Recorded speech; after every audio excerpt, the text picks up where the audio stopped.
some time I spent in Nairobi, and I'm thrilled that he happens to be in Atlanta and could join us. He's a writer, poet, journalist, communicator, podcaster, activist, cultural enthusiast, fitness nut, and lover of humanity and Africa. I didn't write that, but I thought that was very appropriate.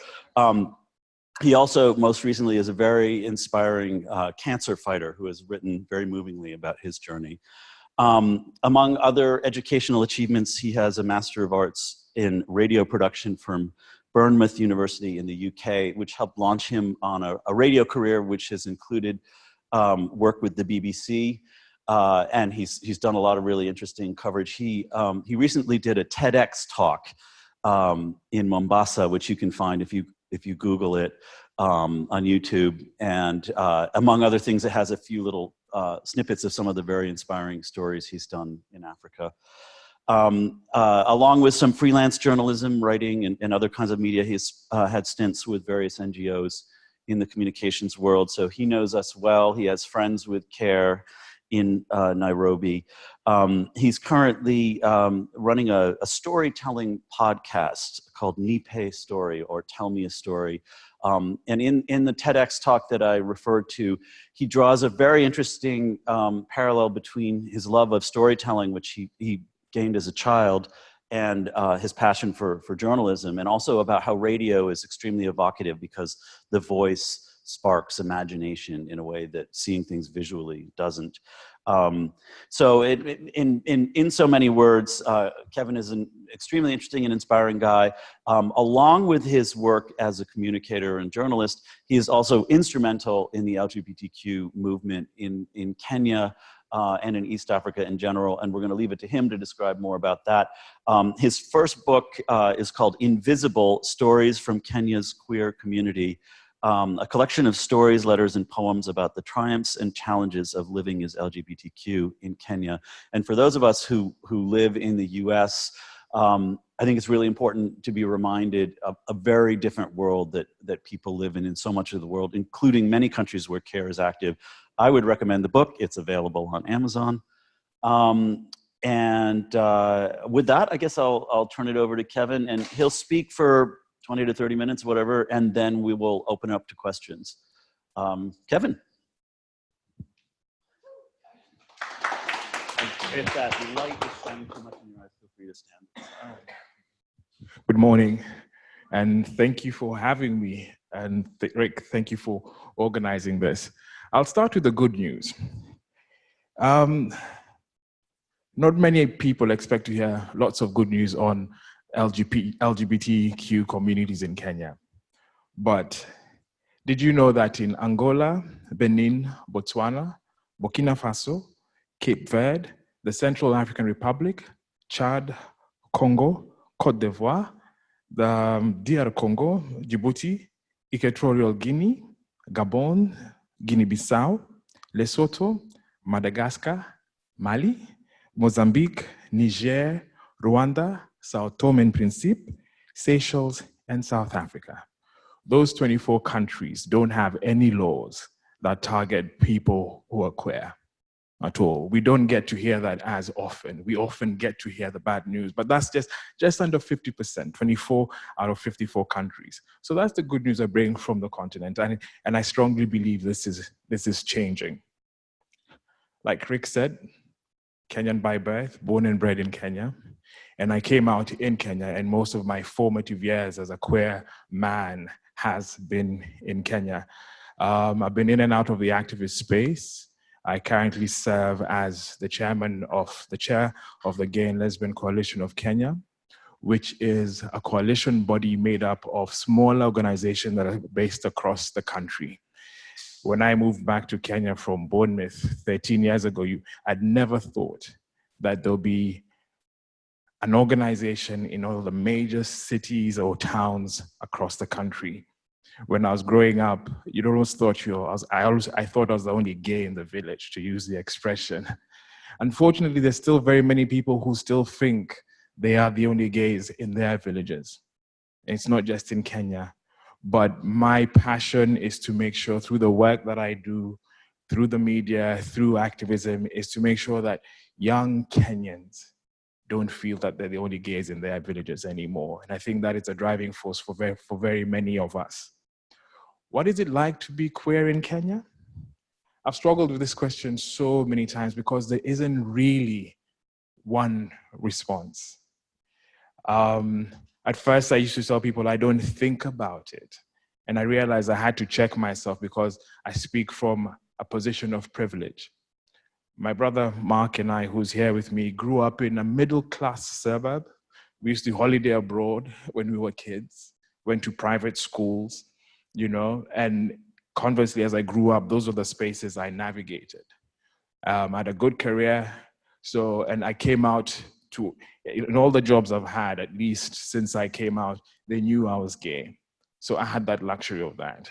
Not very many people have that.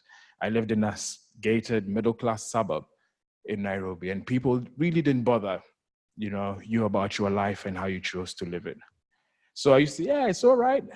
It's normal. And then I realized my normal is not everybody else's normal.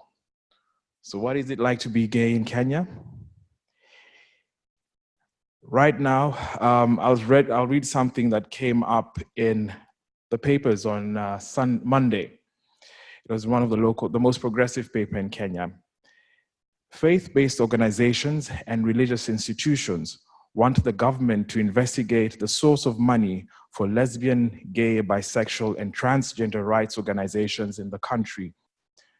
Through a petition to Parliament, the organizations want the government to investigate and stop the activities that have been stop the activities of organizations that have been wiring money to LGBT right campaigners in the country, and to suspend and to recommend its suspension. It specifically identifies the Open Society Foundation, Astrea, which is a lesbian foundation based in Canada, HIVOS, a Dutch organization whom I worked for at one time, and Tides, an American firm. Some of the key stakeholders, they are the ones who these parliamentarians are accusing of funding the LGBT agenda in Kenya. This was this week. Yet again, yesterday, in the Star, there was another almost warm story that was carried about how Kenyans may be dating gay partners, where they interviewed individuals who are scared of coming out to society because there is a lot of social and cultural stigma that forces people to remain in the closet. That's from the current affairs side of things in Kenya. But what is it like to be gay in Kenya?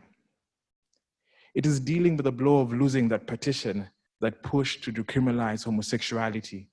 There was a campaign going around, we called it Repeal 162. That Friday it hurt.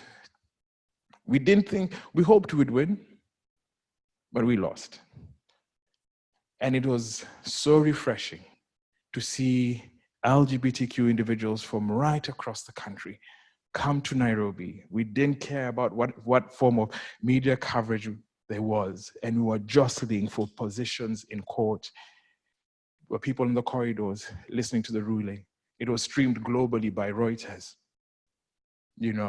And a few years ago, we thought we would never be in court fighting for our rights. Even that whole conversation, when I went back 13 years ago, was a non-issue. People were like, no, it would never happen, but it did. But it was painful losing that petition. But yet the following day, a few of us were busy talking about our queer lives and our queer sex at a public venue in Nairobi that was a forum to talk about sex positivity. It was so bizarre that one day we were crying and the following day we were laughing and expressing our queerness, and people flying rainbow flags were like, is this the same country? That is a contradiction of being queer in Nairobi or in Kenya. It is breaking the fast, or iftar, with queer Kenyan Muslims during the month of Ramadan.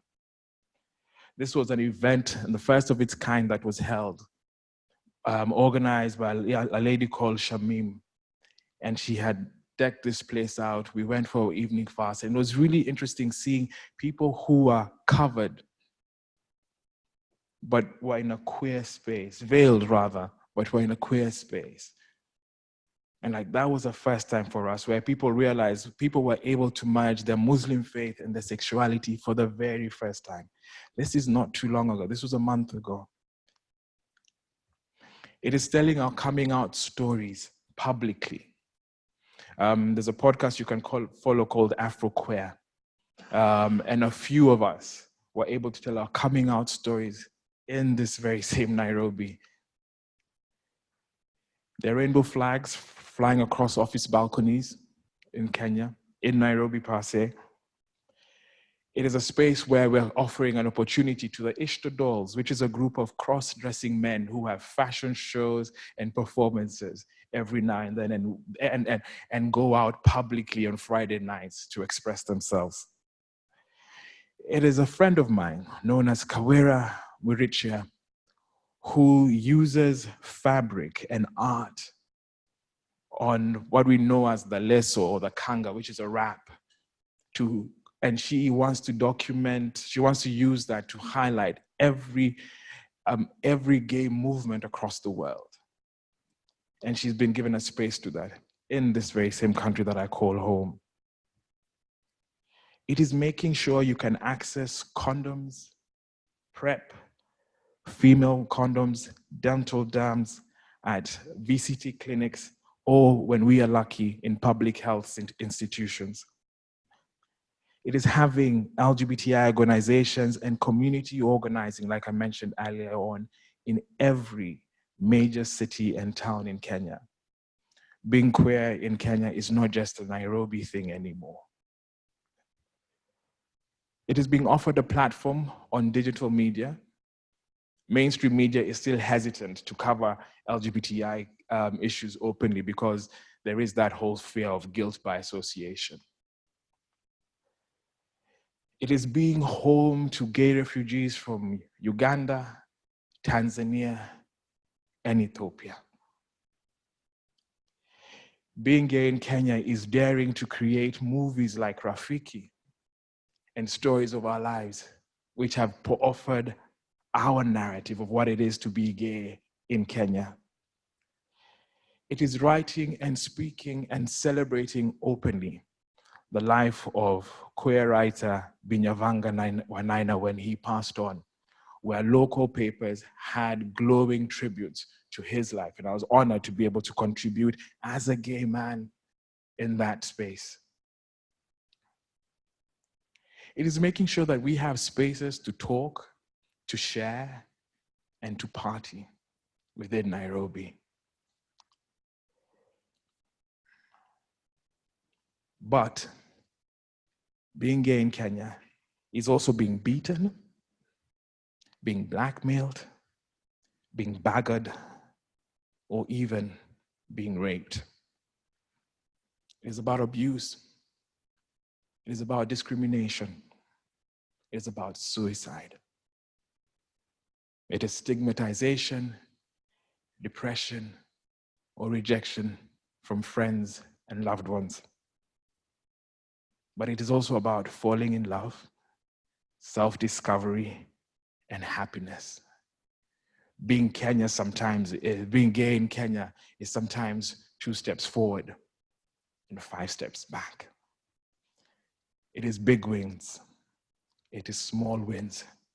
But the battle for LGBT rights is far from over in Kenya. And that can be said, that was very Kenya specific. And looking at the region, it is also living in the fear of the threat of the Anti-Homosexuality Bill Act that was killed off in Uganda a few years ago. So there are mutterings of that coming back. It is also dealing with what is happening was last year, where the regional commissioner, like the governor in Dar es Salaam, the Tanzanian capital, called on members of the public to point out and arrest gay individuals or anyone whom they thought was gay. That is the region within which I live. I'm a poet, love poetry, and I'll share with you a poem that was done by a friend of mine. It's called Tell Them. I fucking hate this country for what it does to us. I am sitting here with a man. I can't hold his hand. I can't get close to him and just have his essence fill my senses. I look at him and I can tell he wants it too. Not sex, just that feeling of a man sitting next to him with my hand in his, or something equally intimate. We cannot do that. I'm at the point of bursting into tears. Why is it so wrong to love, lust, flirt, or be the kind of people our heart wants? I'm so tired of this shit. I have to consider safety and security. We have to wait until we're behind closed doors for us to hold each other and dance. By the time we get home from the club, we're too tired and too fucking drunk for that to happen. I hate this fucking country. At this moment, this hour, and at this context, I hate this country. If someone asks you what it is like to be gay in this country, tell them. Tell them it is wanting to touch someone you love and cannot because you're in public. Safety and security first. Tell them it is exchanging cues and love looks in a restaurant because offering him a taste from your plate will weird people out. Tell them it is feeling and wanting to be wanted by another human being, but they can't do that for you. And in that minute, you're left feeling unworthy, unloved, undesirable. Tell them it is an invisibility that chokes air out of your soul, asphyxiatingly killing your essence.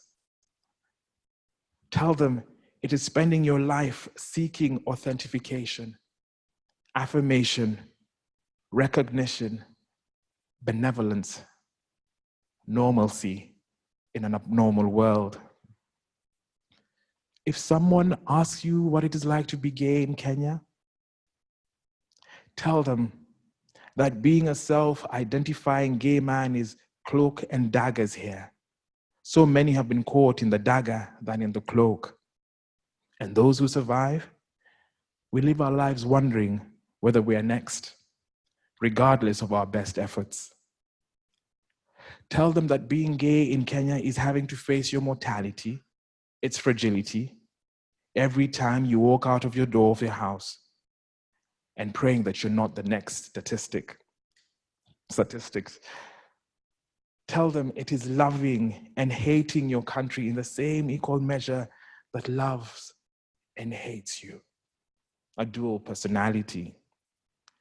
Tell them that in nights like this, that I hate this fucking country, but I'm glad to be going to sleep, hoping and praying that perhaps in the morning I will find a sliver of love that will sustain me for the next God knows how long. Tell them. Thank you.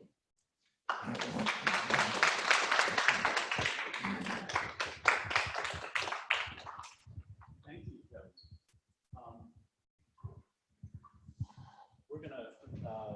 We're gonna open it up to questions, and why don't we start with our remote colleagues, if we can unmute people, and I don't know what the logistics are, if they have to. Okay, yeah, you can type questions. Actually, while we're waiting for those to come in, we can maybe start with anybody in the room has a question. That's fine. Well, I will. We hear probably a lot more about gay men in Kenya, and I'm wondering if you have any insights into the lives of our lesbian sisters. It's pretty much the same. I just strongly believe that the lesbian movement will be at the forefront of the movement, I think, in Kenya and across the continent. Because in the years that I've been involved with them, they're the ones who are at the forefront. It is tied into the feminist movement. It is inclusive. And it's a lot more outspoken. And it's not just in Kenya, but in the region. There are very, very many strong lesbians who champion the LGBTI causes. They operate, don't know really where in the spaces that they operate in, but there are times that there is an overlap. Like GALC, I'm the chair of the body, but the executive director is a woman. The organization that fronted the petition is led by a woman. The most outspoken organization at the coast where I live is led by a woman. They are not afraid to speak. They are not afraid to be seen. Even we had issues in wondering how best to go around dealing with the aspects of communications. And being a media person, we're trying to push forward activists for interviews for both camera on TV and radio. Us guys were scared. But the women showed up. And going back to the first time we were given the opportunity to march during World AIDS Day, and we were met when we were preparing the banners and everything, it was the ladies who stayed behind to do the hard work. And it's not just within this queer space that I see that, but I strongly believe across the continent, it is the women who will change the continent. It is the women. Fortunately, in Kenya, we don't have issues as bad as in South Africa in terms of corrective rape, but it's still an issue that they have to live with and not us. Can I ask you very sensitively to define the term for anyone who isn't aware of it? Sorry? The corrective term rape. Corrective rape. Corrective rape is where men target lesbians and rape them to try and turn them, because they perceive the fact that they're lesbians because they've never had sex with a man. It is prevalent in South Africa, and it is used on some women. It's been used on some women in Kenya. Yeah. Do we have a question from? Okay. Yeah. So I lived in West Africa for 10 years, and it strikes me that like the situation is similar across many countries in Africa. There's been wins, there's been losses. I'm wondering what sort of networks or connections exist across the region to like build and learn from each other, and or what exists beyond just within country borders? Because it seems like so many of the experiences are the same or similar. There's a lot of stuff happening across the continent. At the end of June, we had a biannual UHAI conference, which is the largest gathering of LGBTI individuals on the continent, plus donors and funders. And this was, I think, the 8th continent of its kind held in Nairobi. It held outside Nairobi in a little town called Naivasha. The beautiful thing about UHAI is that it's not as much as originally it started off as an East African convening.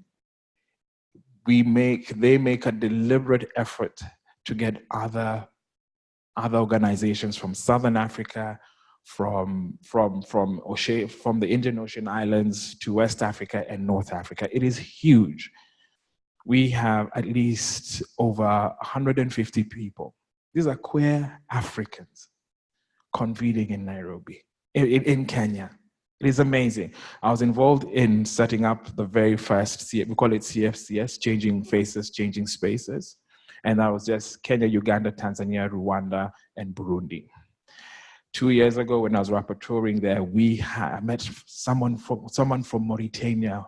First time in the region, first time he was in a space like that where he could be with other people.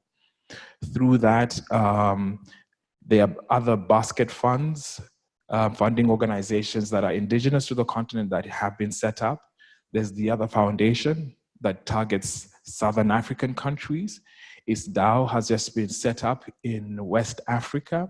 And all those organizations are busy talking to one another. Last year in Botswana, I attended the Pan-African Regional Conference for the Pan-African ILGA, which is the Pan-African International Lesbian and Gay Association.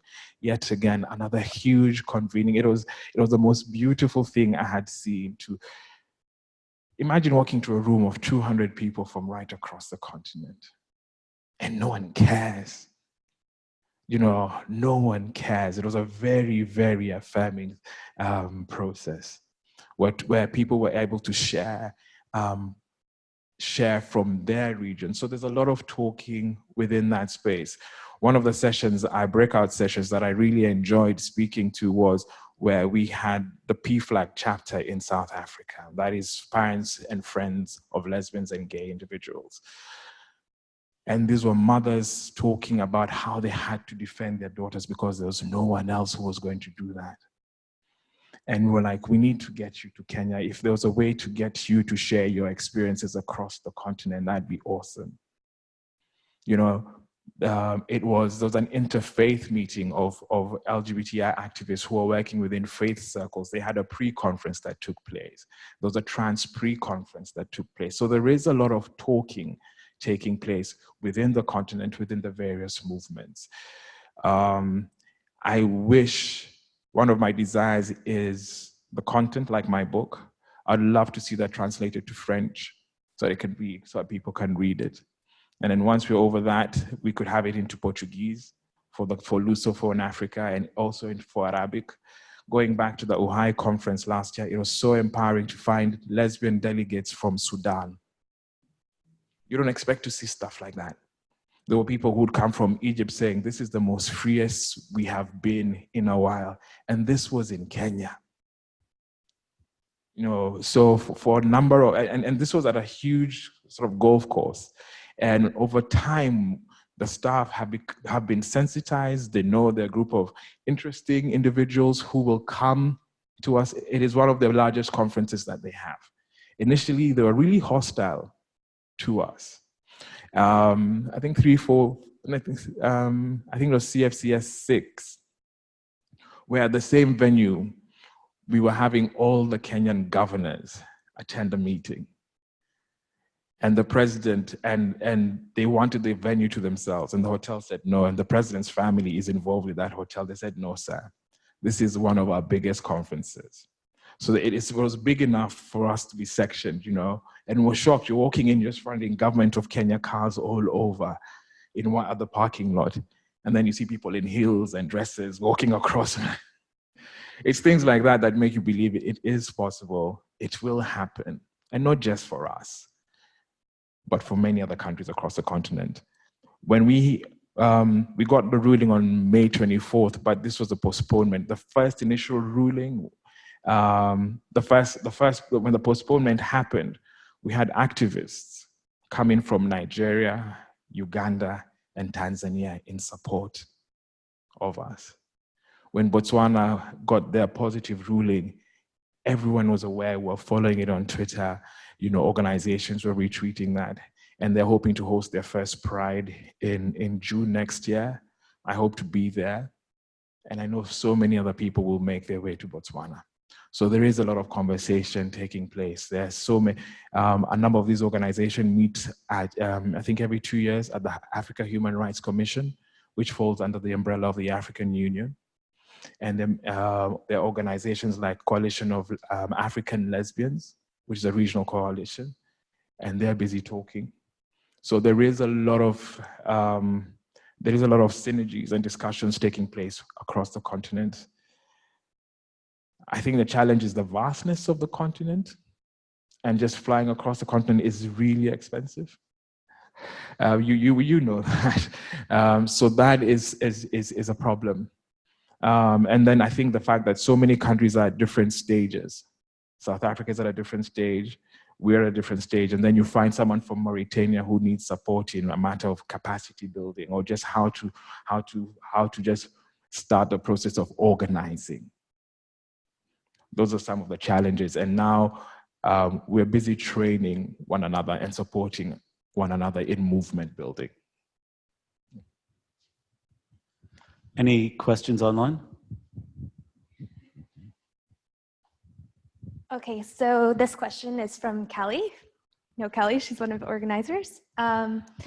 What is a moment that stands out for you as giving a sense of progress for LGBTI rights in Kenya?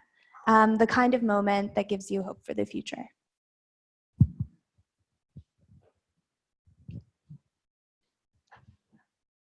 I think being in court on the 24th of May was progress.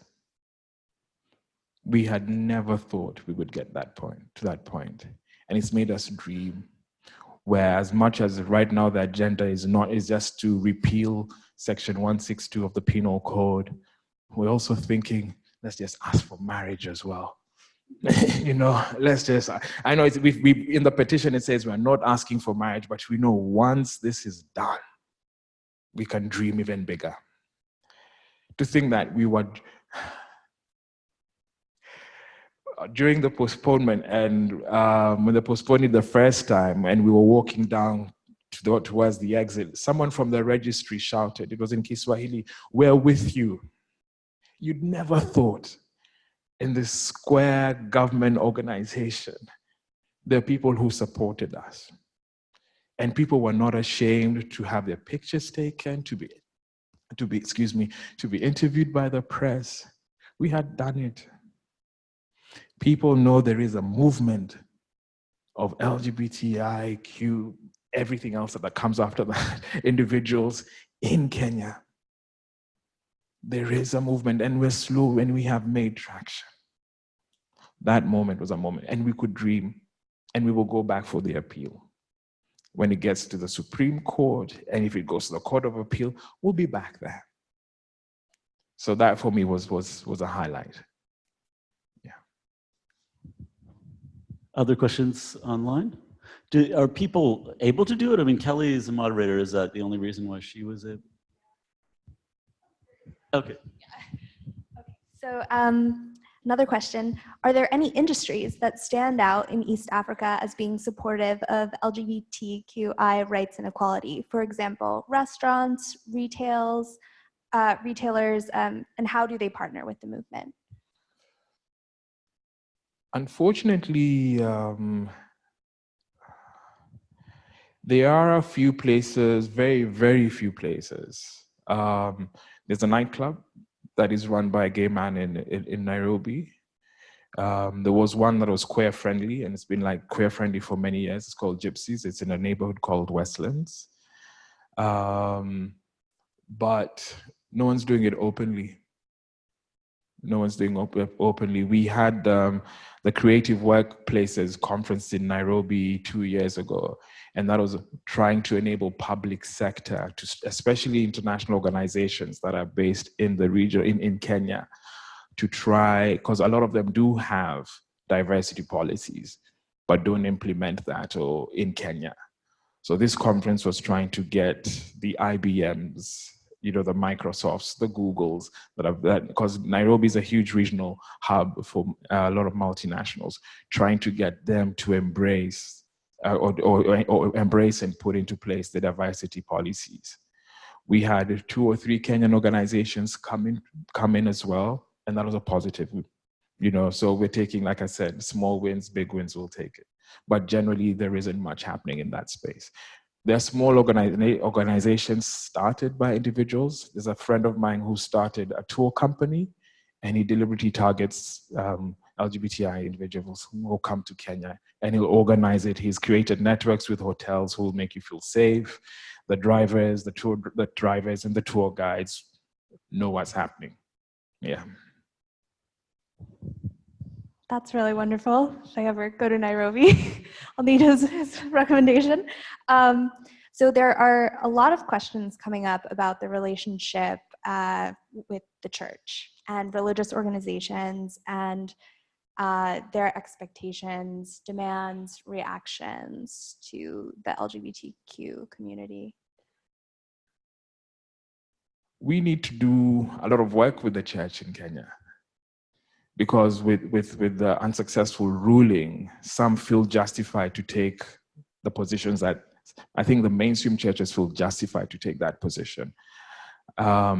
Yeah, but following that, some have become a lot more open.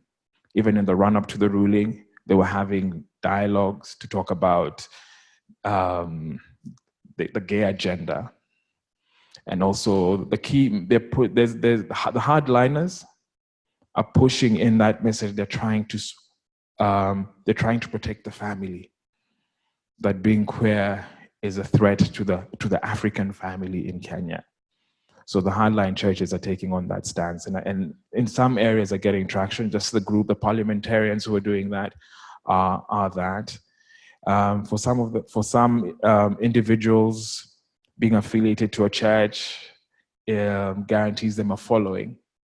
Some of the lawyers who are advocates, some of the lawyers who were anti the petition, when you speak to them on a one-on-one level, like, yeah, we get you.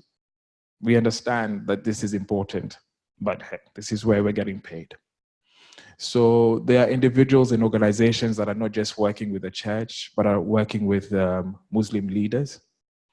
There's an interfaith meeting that takes place, or organizations that are deliberately working with faith-based and cultural leaders within the country.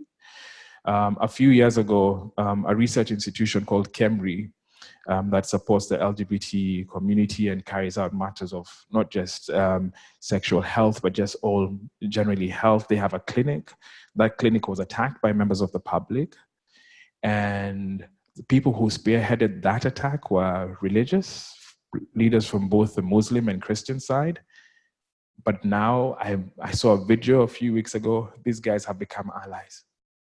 They have become allies they're using to work within their respective communities and say, these are members of our community, they're offering a service to all of us. And it's taken 5 years for them to get to that point. So in some areas, there is that.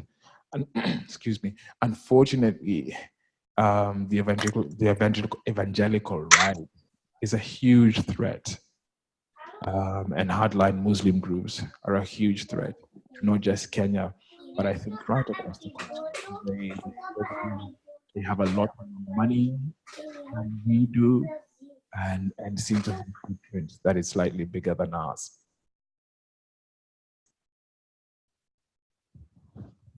This is a question for me. So being a human rights defender and a human rights defender of LGBT people is quite dangerous. I mean, human rights defenders are under attack all over the world. Do you have any suggestions for resources or ways that we here can advocate and support people who are like fighting the good fight in very dangerous circumstances at times? I sort of like and don't like that question at the same time, because you could ask for many things. You know, it's like we have a donation box at the back there. But it's not just about money. I strongly believe it's not just about money.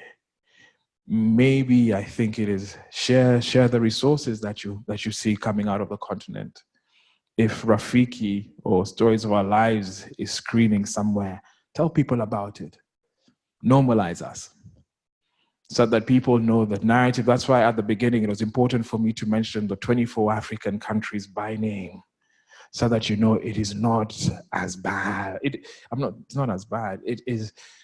There are countries that were in Africa where you can be queer, you know, and yeah, share the narrative. That things are happening in Africa for the very first time. Share the good news that came out of Botswana. You know, share the fact that in all the Lusophone countries, that's Angola, Mozambique, Cape Verde, Sao Tome and Principe, and Guinea-Bissau, where homosexuality is not an issue anymore. Share that. Share the stories of Caster Semenya as she struggles, you know, to get recognition as a female athlete without having to undergo testing or whatever drugs that they're doing that. There's a lot of stuff. There's a lot of stuff happening within the arts and cultural space, within that the wider queer space across the continent. We aren't that single narrative. And if there's an opportunity, just and find out what the groups on the ground really, really want and how that support could be given. Yeah. More questions. Oh. We want to take one in the room first. Okay. Do you feel that NGOs support LGBT rights and health in Kenya and East Africa? Is there anything that you think organizations like CARE can do better to ensure inclusivity in their programming? I think let the local organizations do what they want. I know you all have, there's a CARE agenda, but at the end of the day, some of this, the funding and support that we received is so tied to a particular program that, for instance, when I mentioned Liberia might want money for capacity building, where in Kenya, we're not getting any more money for capacity building. We got that 10 years ago. And there's an agenda saying this is how we need to support our community, but it is so ring-fenced without what we're doing. I had my colleagues who went for the CFCS meeting in Naivasha 2 weeks ago. They said, we will be accountable, but these are the needs on the ground. And I think following what's happening in Kenya and what's happened in Botswana, people are listening more, knowing that there is a homegrown agenda. You know, if it's offering protection to lesbians and how that looks like, you know, and what programming support is needed in that area, listen. So that is my advice. Just listen and find out what are the immediate needs for the individuals. Now, I mean, in Kenya, we get lube, we get condoms through the Ministry of Health. Some countries may not have that. And some people we need better distribution of this. We need safe houses or things like that. It's a question of working with finding out what are the needs from the local LGBT groups within the respective countries.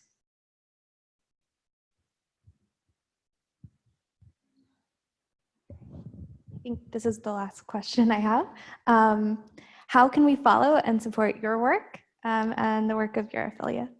I use Twitter quite a bit. I'm Kev Mwachiro on Twitter. That is my primary outlet.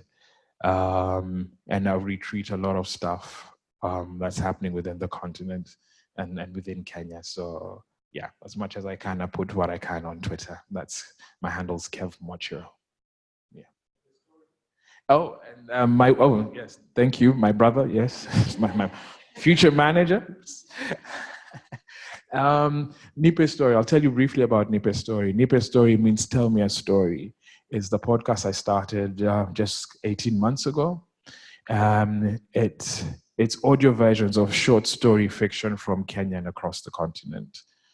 But also making a very deliberate move to share queer stories on that platform as well, because there's a lot of work happening within that space. There's some beautiful writing that talks about queer African love, and not many people are doing that. I think I'm the only one doing that. I am the only one doing that. And I've always used my media skills, the opportunity I have to offer a platform for other individuals. So I'm on Twitter, Kev Mwachiro, and Nipe Story. That's it. It's available on SoundCloud, iTunes, and Stitcher, or whatever other podcast platform that you use. And we'll be sure that when we share this recording with the rest of CARE, that will include your links to your Twitter and your podcast. Thank you. Thank you very much. Hang on. I'll let you say that into the mic. At first, I didn't know who he was. Like, who's this guy? Real quick again. He was featured on Anthony Bourdain's Parts Unknown. I think it was the last episode that was featured with him. Yeah.